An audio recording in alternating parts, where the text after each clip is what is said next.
कि ये जो पर्सनैलिटी ट्रांसफॉर्मेशन है, इसका लीडरशिप के हवाले से या उसका सोशल होने के हवाले से क्या लिंक है, क्या कनेक्शन है?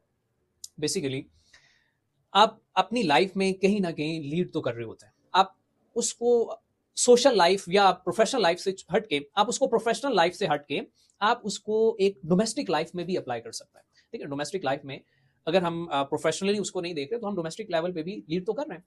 इसी तरह से आप अपने प्रोफेशन में किसी ना किसी ऐसी स्टेज पे जरूर होते हैं कि आपको एज लीडिंग पर्सनैलिटी लोग देख रहे होते हैं।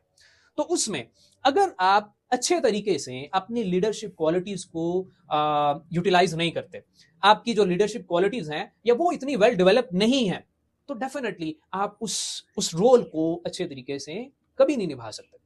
तो इसलिए इसकी बहुत ज्यादा जरूरत है, जितनी, बल्कि हम यूं इसको कह सकते हैं कि जितनी जरूरत आपकी डिग्रीज की है, एक एक जॉब के लिए आप जाते हैं तो उसमें आप डेफिनेटली अगर रिक्वायरमेंट मास्टर की है तो आपके पास मास्टर डिग्री का होना जरूरी है। बिल्कुल उससे कहीं ज्यादा जरूरी ये है कि आपके अंदर वो पर्सनैलिटी भी होनी चाहिए कि पर्सनैलिटी को देख के पता चल सके कि ये बंदा हमारी इस फर्म के लिए, हमारे इस इदारे के लिए यूजफुल है और ये हमारा हमारा कोई भी जो काम है वो कर सकता है।